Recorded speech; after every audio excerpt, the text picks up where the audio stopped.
Hello, and welcome to the Tripper Change, a weekly podcast hosted by Jackie Robinson and produced by Dana Bach, with some of the top thought leaders in the areas of voting rights, intergenerational conversation, news, and feature interviews with industry leaders.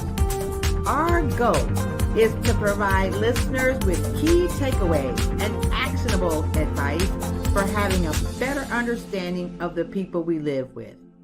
We focus on several areas critical to getting along with others in a diverse world. By you listening to our Trip of Change podcast, we hope to create a better world for our children, grandchildren, and great-grandchildren, now and into the future. Let's start the show.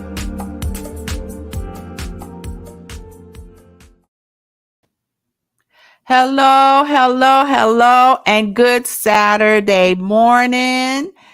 This is Trip of Change podcast, the Jackie Robinson Show. I'm Jackie Robinson, and I welcome people to our podcast. We have an exciting show lined up for today, and I hope that there is some information that you will be able to get out of today's podcast. I have an amazing guest lined up all the way from Nigeria. That's right.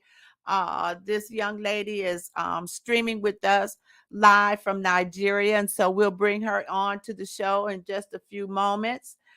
In the meantime, there is a lot of information going on our website here at tripofchangepodcast.com, and we invite you to go out there and take a look at some of the articles that we have posted.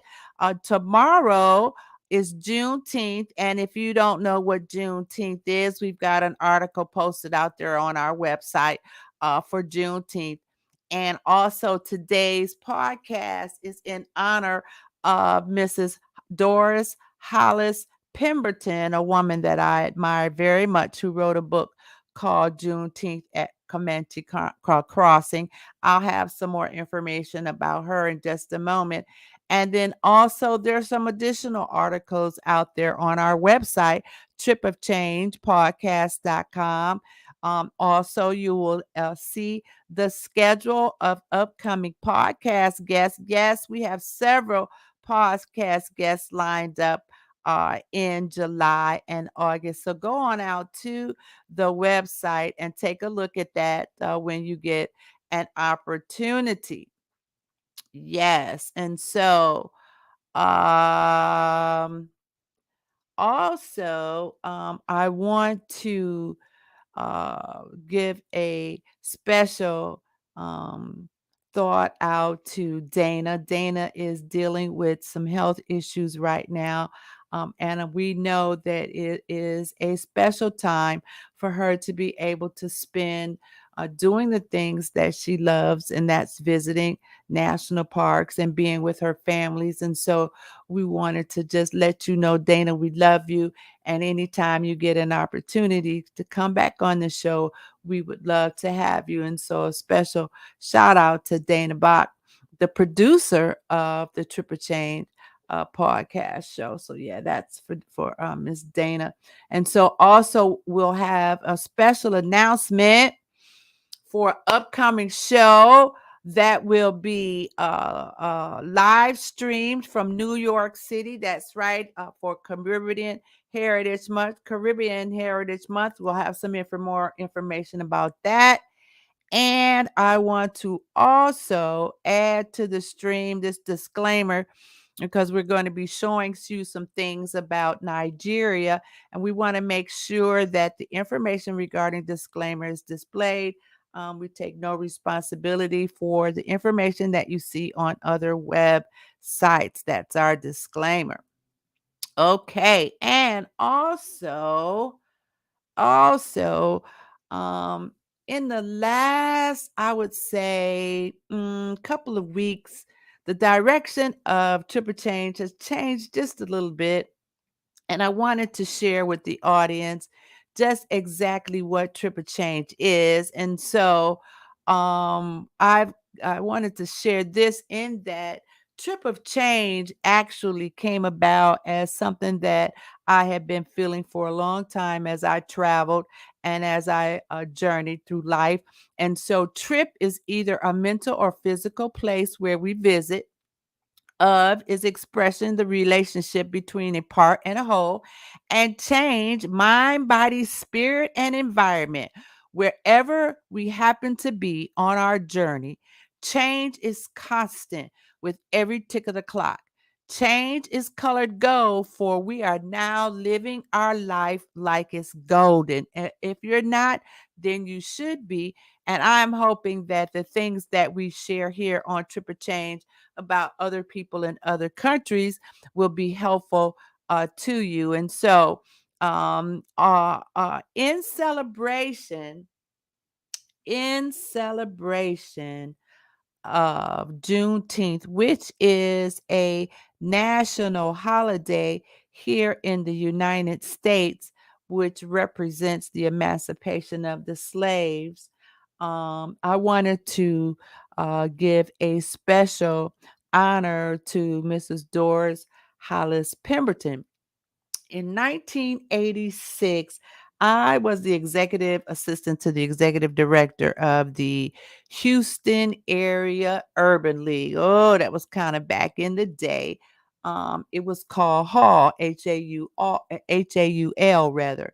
And Mrs. Pemberton was living about 3 blocks down the street from the hall headquarters. And I'm not exactly sure how I met Mrs. Pemberton, but she befriended me and started to invite me to her house for lunch. It was a massive house. You can imagine having been born in 1917 and lived through some presidents, and finally being married to the honorary consul of Liberia. They had established themselves quite well in the Houston area. Well, she befriended me, and we would have lunch together, and she would share many stories, historical stories about her time in politics and her civic duties to the community. Her house, huge and old as it was filled with books everywhere, and photos covered practically every wall in her house.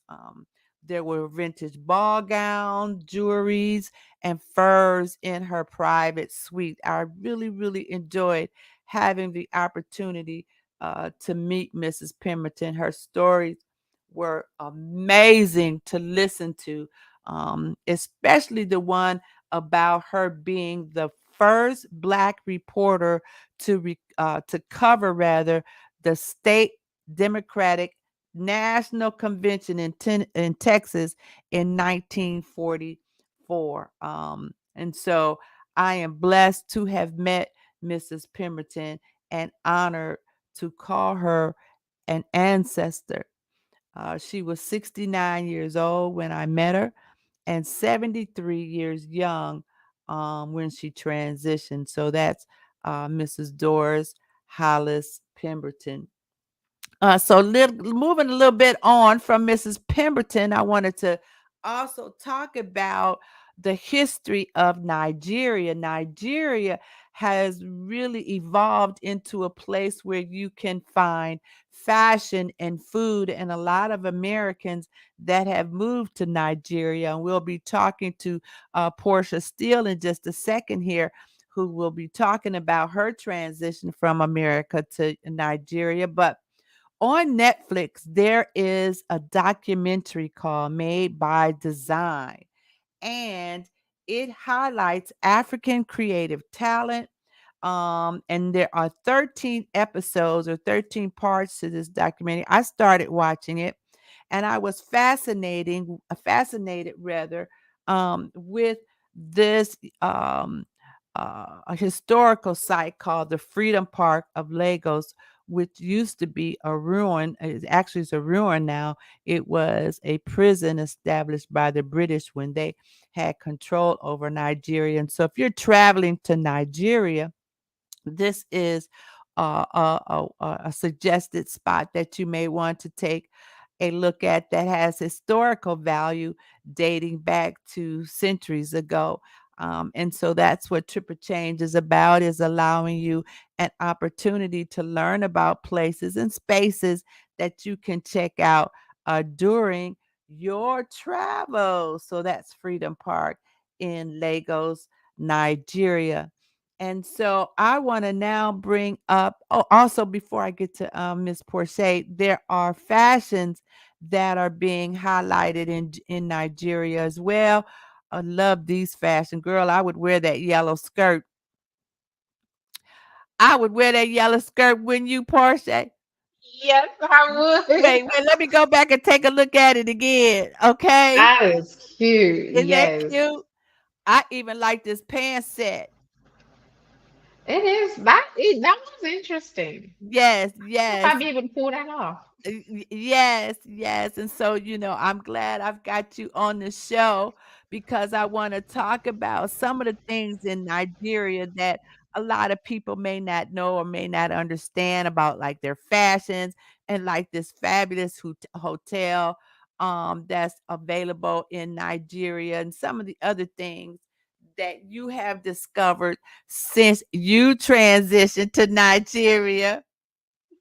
And so I want to introduce Miss Portia, and I'm going to say Mystique Steele, who is a Black American woman living in Nigeria, helping indie authors create and publish while podcasting, girl, speaking, coaching, and writing globally.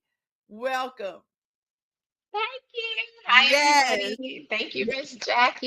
Yes, I'm so excited to have you all the way from Nigeria.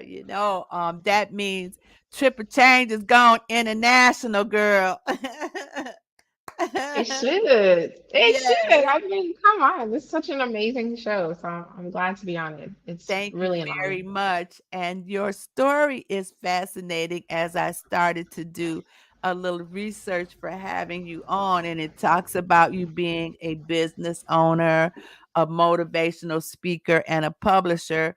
Can you kind of share with me how that came about? Yes. Honestly, 3 years ago, I was doing nothing with my life. I was living in a household that kind of stifled my ability to grow. It was one of those situations where you kind of just acclimate or assimilate, I should say, sorry. You assimilate to the desires and the thoughts of the head of the household. So you lose your identity. You don't know who you are. You don't know what you like. And through that, there's been a lot of trauma dealt and handled by me. I had to kind of handle some of that in order to survive. And we got to a breaking point, at least my older sister did. And, we were well into our adulthood. So I'm 29 now. So this is when I was 26. Okay. And no life. I didn't go to college, even though I did great in high school. I ended up giving up one of my scholarships and giving up the ability to go to college. I wasn't dating. We weren't really allowed to go out, or it was strongly discouraged for us to go out and have a social life. So I didn't do anything. So it kind of snowballed into a situation where I was secretly dating a guy online for 5 years, and this guy was a Nigerian. Okay. So my older sister, she had reached a breaking point in her life and dealing with some situations that was like physical abuse and things like that. And so she asked me if we could just pack up and go. And I was afraid, but I did. And we left in the middle of the night. And it was just she and I, and we had this nest egg that I had saved up because while secretly dating this guy online, I was actually secretly working as an editor, a Okay. freelance editor, and a freelance writer. So I'm building up my skills, and I wasn't allowed to go anywhere, so I wasn't spending any of the money I was earning. So it was just like stacking up. So we used that money and we left in the middle of the night.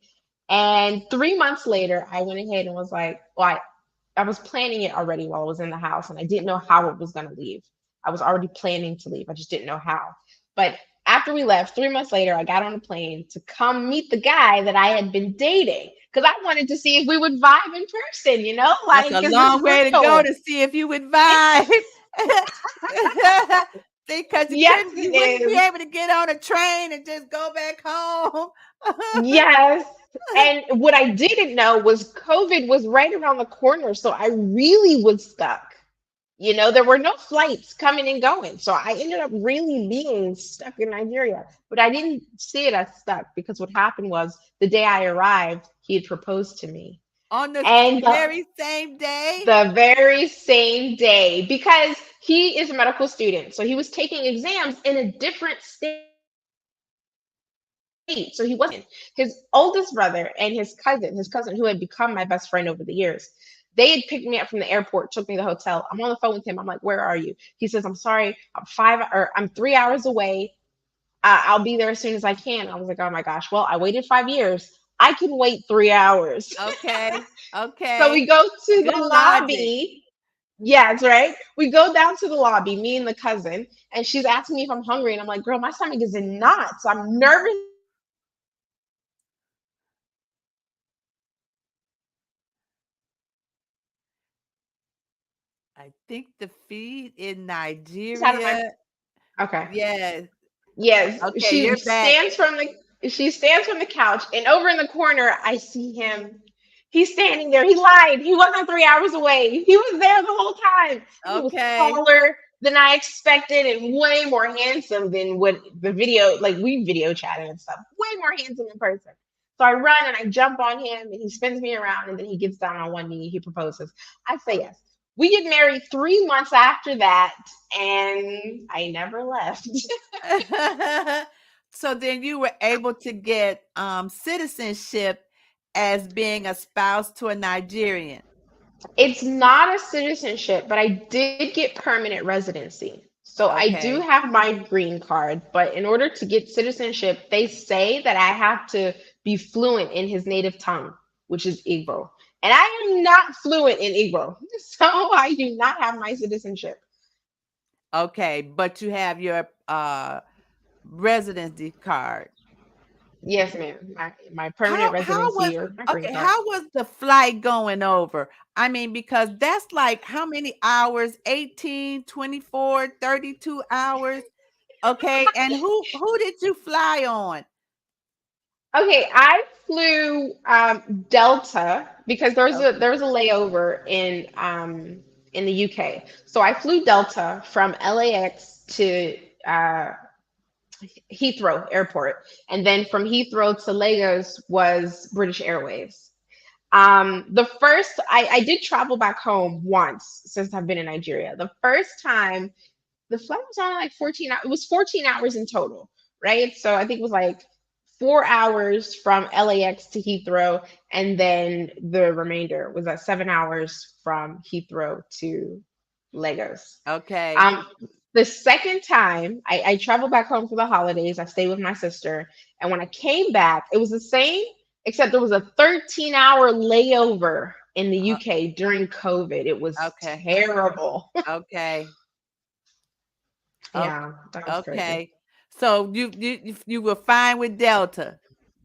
Yes, I loved it. I mean, okay, that nest egg that I saved up allowed me to splurge. So I booked the class ticket. So Okay. not first class, it's business class. I Business booked class. business Okay. class Okay. the first time coming to Nigeria. So it was amazing. Right. Okay. And because it gives you more leg room, you get, and now they're going back to hot meals. Yeah, Yes, it makes a difference from sitting in the smaller section when you can go mhm. business class. I guess so. I just know I'm never gonna do it again. No matter how much money I have, I'm never gonna purchase a business ticket again because I don't think the experience is worth it. It makes me feel special. That was nice. And yes, I have more leg room, but when I was going and coming again, I flew economy and I was still comfortable. I was fine. I still got my hot meal. I had nice food. I had a window seat right on the wing. Like it was still really nice. And I didn't spend $2,000 to $3,000 over, And, So it was and it was fine. that's a good point to make, because the other thing too is how many people are actually on the flight. How much room do you actually have? And Yes. going that length of service, they're gonna feed everybody. You just might not get it first. Okay. Yeah, I mean, it Yeah. was nice. I don't think it was that different. And this was like right after flights had opened back up during COVID. Okay. So there wasn't a lot of people there. So I was still able to like lay down in the three seats I was going this Yeah. way. So Yeah. I still enjoyed it. I don't think I'm ever gonna do business class again. Unless like I'm like Okay. pregnant or like if a pregnant woman should fly business, I think, because there's less space in economy and she could be uncomfortable. I think for most people, they would just have to weigh the consequences and, and fit it into their budget, especially depending upon the Mhm. length of where they want to go. Maybe I think I, one of the flight attendants I met had told me that first class should be reserved for miles over 900. If you're flying less than 900 miles, it's not necessary to pay the extra to fly first class. But on some of Mhm. the other flights, business class, or like you say, economy class, when you can make it work, it's whatever fits into your budget. But girl, how Exactly. did it feel like the first time you stepped foot into Africa? Here, for me, it's such a huge blur actually, because I was dealing with so many emotions. So I was coming to see a guy I'd never met, so I was nervous out of my mind. Never been on an airplane before, so I was still kind of rattled from stepping off of an airplane. Wow. And then I'm in a new country, seeing people that I've never met before. So there was a lot of emotions happening. But I remember stepping into the airport, and I was wearing this bright yellow outfit because my husband said that his favorite color was lemon. So I decided the first time he's gonna see me, I'm gonna be in bright yellow. Turns out lemon in Nigeria is actually green. Lemons in Nigeria are green, not yellow. So my husband's favorite color is green, not yellow. But but I had this bright yellow outfit on. Yellow. Yes, yellow. I had this bright yellow outfit on, and I'm stepping out, so I'm like the freaking sun in the middle of the airport. And the one thing about Nigerian workers is that I love, but when they know that you're from America, immediately they look at you like a dollar sign.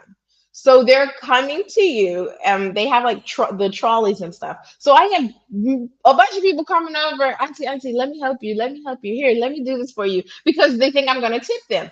I'm so new to all of this. I don't have a single naira in my hand. I just got a card that I know I can use in a different country. Thank you, Capital One. So I know I can Okay. use an Okay. ATM in Okay. different countries. So I have no cash. So they're like, auntie, let me help you. And I'm like, They're calling you okay. I don't, auntie? yes, auntie or Auntie. madame or ma. Yes. So I'm Okay. like, okay, sure. I'm like bewildered. You can help me. And then I I didn't know that my phone would stop working. I thought that once I came to the country, maybe I would like my calls would just be more expensive. So I knew I was gonna call my brother-in-law. He wasn't my brother-in-law at the time, but now he is. I was gonna call him and say, "Hey, I'm at the airport. Where are you guys?" Because I knew my husband wasn't picking me up. So I'm trying to call him on my. I had Total Wireless, the Walmart plan. Call Okay. and it's like, sorry, you're not in the area. You're not getting any service. So I'm like, I don't know what to do. So the one woman, she looked like she was due any day. She was very pregnant. She comes over and she asks if I need help, and I'm like, can I use your phone? So I use her phone. I call my brother-in-law, and he's like, just follow the signs and you'll see me at the front. So I did. I saw him. I saw my cousin. I hugged them. I kissed them. I'm so happy. And when the moment I step outside, that sun, oh my gosh, the sun was so. I don't know if it was because of me, and I'm used to it now. And I spent time in California, so I'm used to a really hot sun. But when Okay. I stepped outside, that sun felt like something else. Like the heat was just, I don't Intense. know. It was It was intense. very intense. Yes, it was very intense. So I was like, wow, it was hot. And then I saw a guy carrying stacks of cash. And I'm like, what is he doing? And the cousin had to explain to me that he's exchanging money. People who want new, clean money will exchange their dirty bills for the new one. I'm like, okay, I wouldn't do that. I mean, I was born and raised in Pittsburgh, PA. You don't walk around with money like that. Okay. Okay. And so you're seeing all this, and this is your first experience. Yes, yes. And then the traffic was something else. But I've spent time in LA, so I'm used to it. But it still was just like crazy. People, the way they blow their horns, And they come use in it from to all speak. sides. All side, there's no order. There's no order. Everybody's just kind of doing their own thing, doing what they want to do. And so you got people horning every once in a while. And I thought people were horning because they're mad. In America, when somebody blows their horn, you either did something wrong or they need to get your attention so you can move out of the way or something. In Nigeria, they do it like they're speaking to each other. It is a way to communicate.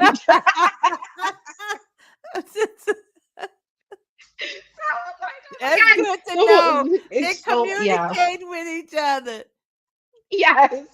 Like that, like, okay, I don't know what's happening. I'm used to it now, so it's like, Okay. I don't Okay. know. Oh, wow.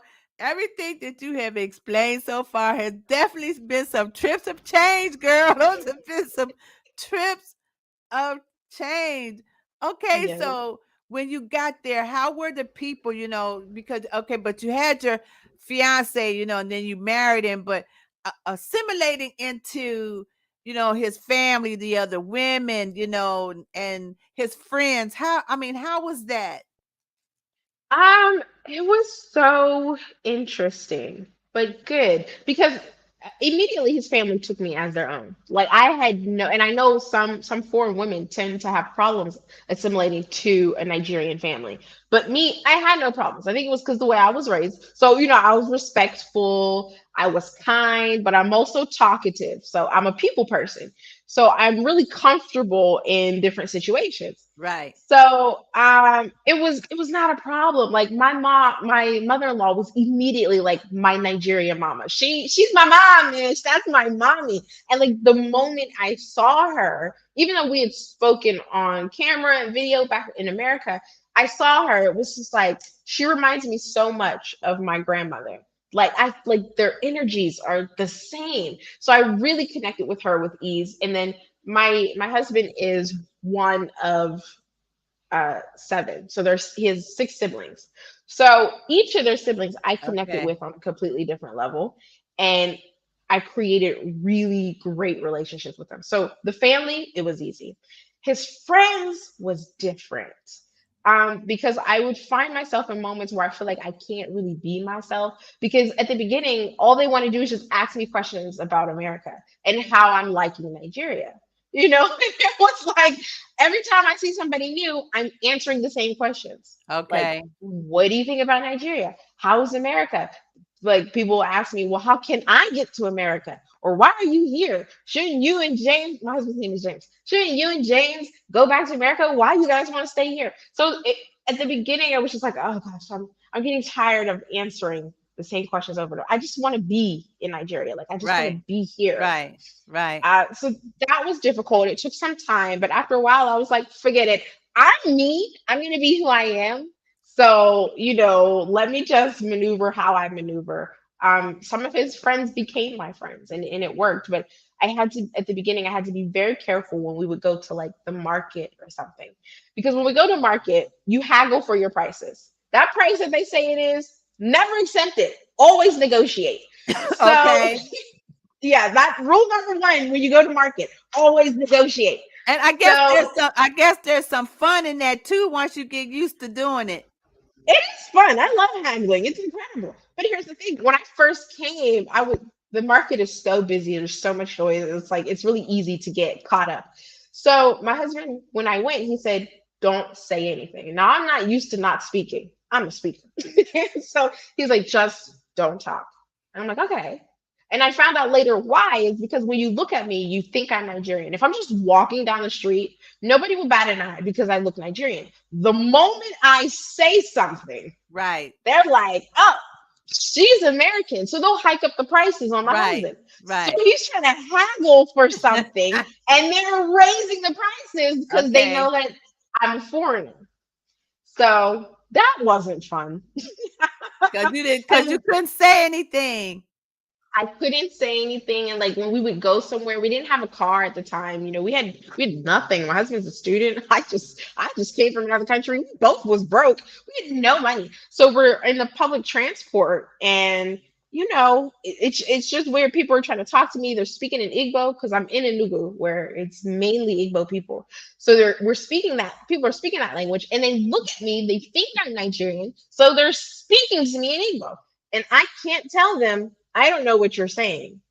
Right. So I have to like call my husband, like if he's far away, like say something because So I can't are speak. you learning the language? I am. And the funny thing is, the things that I do know off the top of my head are just the things that I hear from my husband. My husband is Igbo, but because of the profession he's in and the school he goes to, he speaks English most of the time. So he doesn't go around every day speaking Igbo. So I don't hear it like in sentences. But what I do hear in Igbo are the like the little insults that we throw at each other. Like if I'm like, ah, shut up, you're a jerk, go away, leave me alone, you're being silly. Those are the things that I know in Igbo. So I Okay. can't just go out and tell people to shut up because that's the thing I know how to say in Igbo. That's a good one. Okay. Okay. So you get over there to Nigeria. You marry your husband. He's a student. Okay, and you on the hustle. Okay. Yes, ma'am. Okay. So how did you discover this publishing and then transitioning into being a business owner and getting the support necessary, in this country? Yeah. So definitely I was doing a lot of hustling as a freelancer on Upwork. So I was taking all these different gigs, editing and writing gigs, but I am very personal and intimate in the work that I do. So when somebody tells me that they have a manuscript that they need edited, I really have that conversation. I dive deep and I want to know who they are. Why are they writing this? And I'm obsessed with literature. So it's like I have a back door to who you are as an author. I need to step through that door because like I get that. Nobody else gets that. And I love that. So because of that, I was able to build meaningful relationships with authors. And over time, some of those relationships created like one of the authors that I work with is now like my big brother. He and I do a Okay. podcast together. And it was him who taught me so much stuff about how to be an adult. Because when I came to Nigeria, this is the first time I had to be an adult. Like I was in a household where we weren't really allowed to do anything. So I didn't know who I was as a woman. And then I immediately jumped into a marriage. So here I am trying to figure out who I am as a person, who I am as a wife, and who I am as an American living in a different country, trying to get used to the culture. And it Right. was through him, his name is Laquan Johnson. It was through Laquan that I learned a lot about being a black woman, which is interesting because he's a black man. Like, how can he teach me? But our conversations led to that through his experiences. Is he from He the States too or from Nigeria? Yeah, no, He's from the he's from States. Brooklyn. Oh, Yeah, from he's from Brooklyn. New York. Okay. Yes. So he taught me about investing. He taught me about generational wealth. He taught me about, like, I learned so much from him. Then, because of him, I met Samira Rashid, who is now my business mentor. She's an incredible woman, and she has a similar story to mine about how she grew up. And because of her, and other people that I met, like Scott, and I can't think of his last name, but Scott Harrell. Scott Harrell is an incredible guy, and he owns a business consulting group. These people that I met, I developed relationships with them, and they Okay. became friends. And it was through their knowledge, their support, and their encouragement that I was able to have. Number one, I learned how to have conversations in a marriage. I didn't even know that was a thing you had to learn. But I learned how to have conversations in a marriage with my husband. So we worked on our communication. And I got to a point in my business where I'm like, we need to do something more. This is great what I'm doing right now. But one of the authors that I worked with, he had been publishing his book for 40 years, and he asked me to edit it, and I did. Then after he said, help me publish it, I said, I don't know how. So I went online and I was like, let me find out how. So I did. I researched, I got mentors, I hopped into the DMs of anybody who would have the information that I needed. I learned how to self publish online. I published his book. Then I went on to publish Sandra Quillan Villain's book. And the tears that came to their eyes when I told them that their books were live was so meaningful to me that I knew that I had to do this for the rest of my life. Editing was not it. That could not be the end. I had to do more. So through Scott, through Tamira, through Laquan, and through my husband, I decided it's time. So we birthed Mystique Rose Publishing Services. And I had worked with other freelancers over the years. And I said, hey, guys, I'm about to do something crazy. I need you to hop on this team with me so we can reach more people, so we could change more lives. So I built this team of editors, ghostwriters, cover creators, formatters, managers, and I put them all together. And Okay. we are running Mystique Rose Publishing. It was hard. Anytime you decide to do a business, it takes sacrifice. So me and my husband were broke for like months trying to get Mystique Rose off the ground. But my husband was willing to do like that. In and of itself was amazing that he was willing to make that sacrifice with me Did you because use an online collaboration tool like Zoho to manage all of these people? I we mean, or used Trello.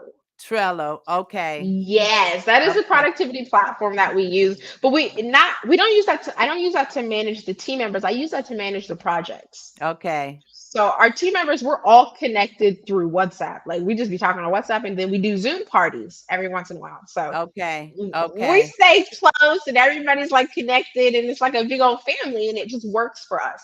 Yeah, because that's important, especially for people who are considering moving to another country. The fact that if they want to continue to freelance or start a new business, how is the internet connection and will they be able to connect to other people, and how do you do that? Mm, And the fact that you're using Trello, that's one way to stay connected with people because sometimes mm. too, you're in different time zones. And to be able to post information about what's coming up, what's tasks, who need to do what time they need to do it, and when they need to get it done. That makes it a lot easier. It is difficult, but the one thing we don't do is we don't work on time, we work on days. So we Okay. don't give people a time to have something done. We just say end of day, whatever time that is for you, that is for me, doesn't matter. So we Yeah. just do days. This is the day it's due. So you just make sure it's done before that day. We don't work on time. Yeah. So, Yeah. okay, so have you met other American women that have transitioned to Nigeria and how have you developed your immediate circle? Oh, that's a good question. Okay, so the first year that I was in Nigeria, I felt myself getting very lonely and feeling incredibly isolated because my husband is a medical student. So he is at school and at the clinic all day, every day, except for Sunday. So that means I am by myself in the apartment way too often. So I decided to Google search American women in Nigeria. And it took me to Niger Wives. So Niger Wives is an organization of foreign women, not just American, but foreign women who married Nigerian men and are living in Nigeria. What's it So called? this, Niger Wives? yes, Niger Wives. And so I sent them an email. I became part of the organization. Now I'm the vice secretary of the organization, and it was so incredible because it really allowed us to come together and share our experiences. But I didn't know that this was going on back in the 70s. So, starting from, some of these women have been in Nigeria longer than my husband has been alive. Okay. One of them is Jill Dike. She is an author and she's an American. She's from Indiana. But she Okay. spent most of her life, well, most of her adult life in Nigeria, here. So it's so great connecting with Jill. There's another woman, her name is Shema. She was originally born in Morocco, but she grew up in America. She also lives here in Nigeria. So there are about 50 plus women in this state, but I think the organization were several hundred of foreign women who moved here, and a good handful of us are American. Okay. And okay, so that's good to have, to be able to have sisterhood, the in the spirit of sisterhood, be able to connect, um Yes, and not lose some sight of where you come from, especially, having going through, changes of acclimating yourself in a different environment, among different people, among different cultures, the language, the food, and all of those things. But it sounds like to me you got it covered. I do. I tell people honestly, I think I enjoy living in Nigeria more than I enjoy living in the U.S. Really. Yeah, but I think I'm biased. I didn't really live in the US. I spent my time in a house most of the time. The only time I left is when I would go grocery shopping every week. So I don't even know what it's like to be an adult in America. I established my life and my adulthood in Nigeria. So at times I feel I'm more Nigerian than I am American. Okay, okay, because you've established a lot more history with the time that you've spent there. Where else Exactly. would you like to travel, or where are there any other African countries that you've been to or would like to I go to? haven't. Yes, I would like to go, and I haven't been anywhere else yet. I've only been in the US and I've been in Nigeria. But here's the plan.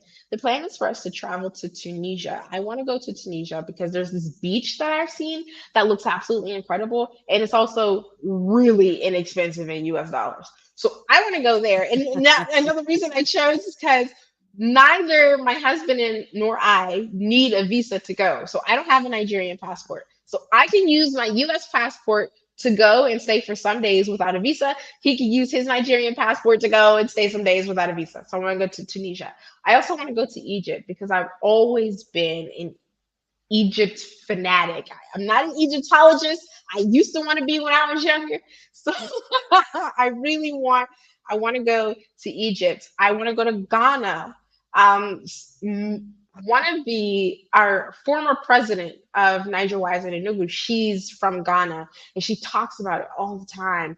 And I'm like, I see it, and people are always traveling to Ghana. And I'm like, oh my gosh, it looks amazing. I want to go. I want to go to South Africa, but I was hesitant because there was a period in South Africa when xenophobia was really Rampant, going on. rampant. Yes, really rampant. And so they were just killing Nigerians for no reason. So I was kind of scared to go to South Africa. It seems to be calmed down now, but Okay. I'm still kind of concerned. I'm not sure I want to deal with that. But yeah, that's just Africa. My husband wants to go to Brazil for whatever reason. I have no idea, but he wants to go to Brazil. So I figured we traveled there. I want to travel to Japan. God, anywhere that I can go is where I want to go. And that's the thing. A lot of people are getting out. I read about and see a lot of people that have visited 95 countries or 125 countries, and while you and your husband can get out there and rack up stamps and go to all these various places. I'm going to keep in touch with you because you've named a lot of places some people I know would love to visit, and you've brought some amazing stories about your time and your transition into Nigeria. Now, we appreciate it very, very much, girl, all the way from Nigeria. Yes, thank you, Miss Portia, for being a guest on Thank Trip and you. Change, the Jackie Robinson Show. And please allow me to keep in touch with you. Yes, ma'am. Oh my God. Of course. You have to. I'd be so mad if you don't. Okay. You got it. All right. Thank you. Thank you. Oh, did I get your information correct where they can get in touch with you? Is that correct? Yep, that's it. All right. MystiqueRosePublishing.com. You can email me at Absolutely. Portia at MystiqueRosePublishing.com. So, yeah. Absolutely. For those that are there in Nigeria and you want to get in touch with Miss Porsche Steele, there's her contact information. And for those of us here in the United States or other countries that are interested in information about Nigeria, you can view this podcast and also get in touch with Miss Porsche Steele at that Right. information. Thank you so much. Thank you. All right. Okay, that was Miss Portia Steele, our special guest from Nigeria, and her fascinating story about how she got from America to Nigeria. And it is those things within ourselves that we have to come to some type of decision in terms of whether or not we're going to stay in whatever it is that we're in, allow the inner forces to guide and direct us in the path in the direction in which we are supposed to go. And she made that choice and went all the way over to Nigeria. She took a trip of change, and that's what Trip of Change is about, the Jackie Robinson Show.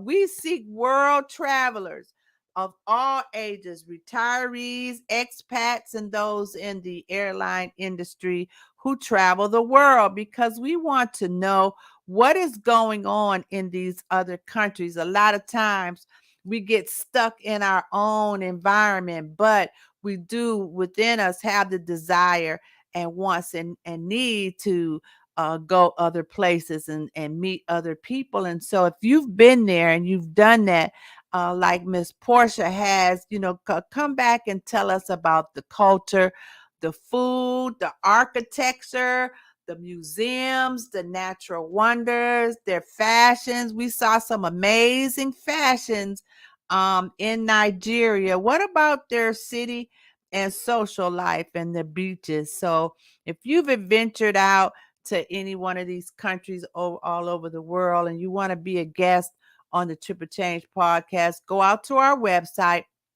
at triplechangepodcast.com and click on be a podcast guest on the menu. Upcoming, I've got a special announcement. Upcoming episode next Thursday. We will be live streaming from New York City. That's right. The Caribbean Connection celebrates Caribbean American Heritage Month. All of we is family is the theme. And I will be with my good friend, Miss Loretta Green Williams, who is the Senior Vice President for Global Branding and Cultural Wellness for the Caribbean Magazine. So that's next Thursday. We'll be live streaming from New York City. So I want to bring in my guest one more time. Let me see. Are you there? I may have lost her. But again, thank you for joining us on our show. We got a shout out to Miss Dana. We did a dedication to Mrs. Doris Hollis Pemberton in recognition of Juneteenth, which is tomorrow. Um, there she is. Hey, yeah, I wanted to bring you back in one more time since you're coming all the way from Nigeria to thank you again for being on the show. We appreciate you so much. You have something you Thank want to you. say? Yes, number one, I really appreciate it. This was so fun. I'm Yes, it super was. excited. I'm so happy. Yes, if you guys are thinking about writing a book or you have a manuscript on your hard drive and you've done nothing with it, Don't worry, you could just tap in with me, and I'm here to help you birth your book baby. Like I said, I get and make sure that we create something amazing by tapping into who you are and having those discussions and coaching you through the entire process of you becoming an author and beyond. So, if you're interested, it never hurts to have a conversation. It is free. So, just make sure you tap in with me and let's talk. Absolutely, because there may be some things I thought about you might be able to help us with the triple change. So we will definitely be in contact. And there's her contact information. And again, I am so honored and blessed to have you all the way from Nigeria, girl. Triple change went international with this show. we we like Pitbull. We like Pitbull. We were in a Miss International. Okay. Thank you. Amazing. You're welcome. Thank you. Okay. Oh, shoot. Yes, and that has been our amazing show with Miss Porsche Steele in Nigeria. Now we want you to go over onto our website because now Miss Steele is an ambassador of influence for Triple Change. We have designated her an ambassador of influence. Yes, and we will be bringing you more information about what she's doing over there in Nigeria. And so go out to our website at tripofchangepodcast.com to read amazing stories, get our podcast schedule, listen to previous podcast episodes, and learn about life in other countries. Until next time, keep smiling and take a trip of change.